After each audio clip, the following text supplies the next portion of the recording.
Welcome back. We're getting right to some talking points in our next panel. After the governor's State of the State address, it's clear tax hikes could be on the way, but where should we expect them? Joining me now are CBSN New York's urban affairs expert Mark Peters and Chris Coffey, the head of the New York practice for Tusk Ventures.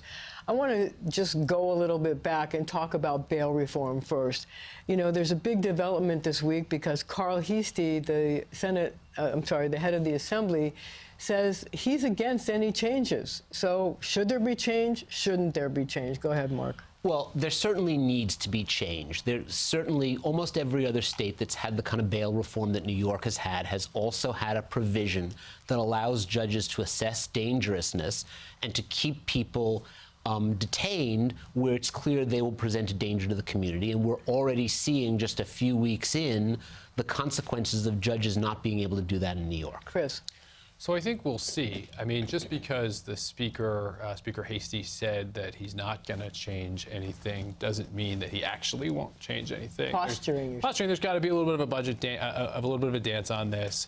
What the governor wants, what the Senate Majority Leader wants, and then I think if you look at the governor's original proposal on this, there was discretion. Judges had that discretion. I think one of the problems with the discretion is that for years, a mostly white judiciary has imposed tough behind the bars imprisonment to a mostly people of color a population. And so I think, you know, some of this doesn't need to be about bail. It needs to be about other ways to remand folks. And so I think you just have to find that moderate middle place where there's something there. What about the argument that some of the people who want to prevent change are using that this can stop the closing of Rikers? Well, I'm trying to think of a word stronger than absurd, but that's the best I'm going to do, because you can't set criminal justice policy based on I only want this many people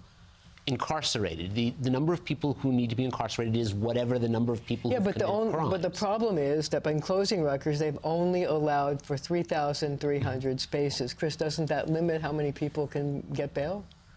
If Rikers is failing and has failed, then regardless of how many people are at Rikers isn't the solution. There might be lots of other solutions. There's these community jail solutions. There's some of these programs that get people out faster. I'm not sure that Rikers has any part of this. So people are just using this as a scare tactic? Yes.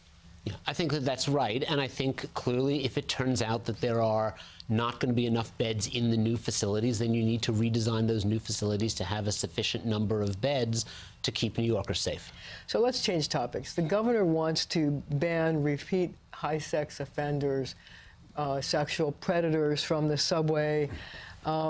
And the New York City Police Commissioner says the plan would be useful for officers. But the question is, how can you enforce this? I mean, how do you know somebody's a sexual predator? There's almost 500 subway stops. People could get on anywhere. Does this mean that we're going to have facial recognition technology or some other way for the cops to know that the guy getting on the subway at this stop is actually... You enforce all the time. You enforce folks who are sexual predators or have sexual convictions aren't allowed near a school. They're not allowed. You know, there are ways to enforce that, and then... How do you know a sexual predator is on the train?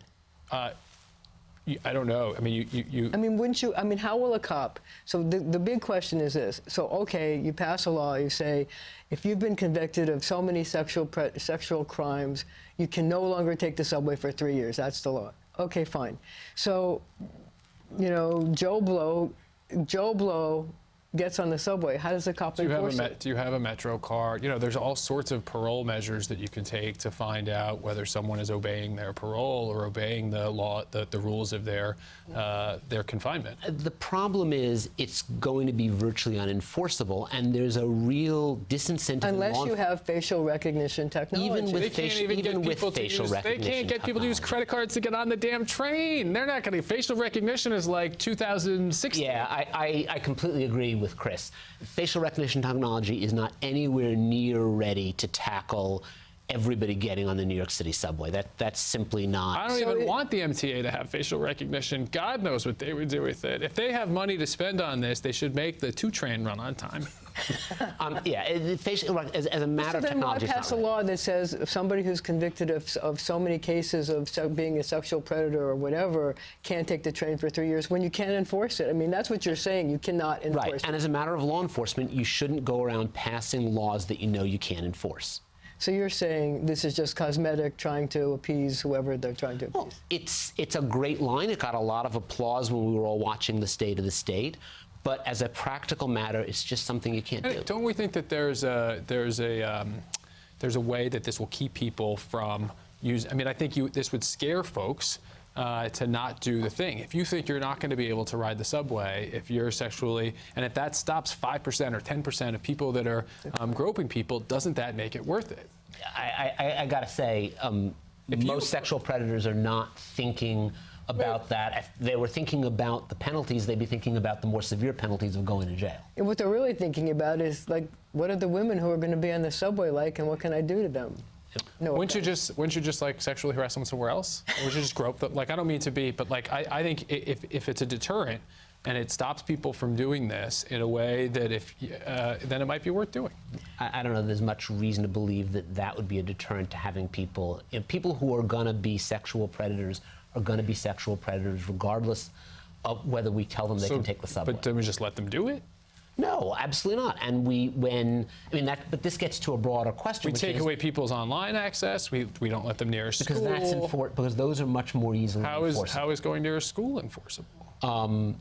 There's plenty of ways to catch people on a subway. There's the parole for a person to catch them on a subway. Why do you have a Metro card? You're not using a Metro card. How are you paying to get on the train? Are you jumping the turnstile? If you're jumping the turnstile and you get caught jumping the turnstile, we're going to throw you in jail because you're a sexual predator. It's not totally unenforceable. It's not easy to enforce. But of course, now you're suggesting that we're going to have to dramatically step up turnstile jumping enforcement. Well, they just added 500 new cops, and some of them are enforcing turnstile jumping. Just had a whole push to get DAs to stop doing all the turnstile jumping. The DAs are. I don't know if the cops are. So they just added 500 new cops, some of whom are enforcing. You can't have people not paying to ride the subway, I assume. I totally agree.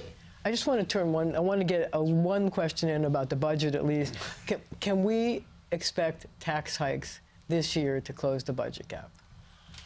I think you could expect New York City, sadly, to pay more. The state's been paying the Medicare for a while, and I don't see any way that the governor is going to move forward without the city picking up a big share of what the state has been picking up. Whether that means more taxes, maybe. I think that's probably right. I think, unfortunately, for New York City residents, the governor is going to insist on New York City paying more Medicaid money. The governor and the speaker have both been the governor has been pretty insistent he doesn't want tax hikes. I think that if that happens, it's going to be something that happens at the 11th hour when nothing else has worked. Gentlemen, thank you both for being on The Point today.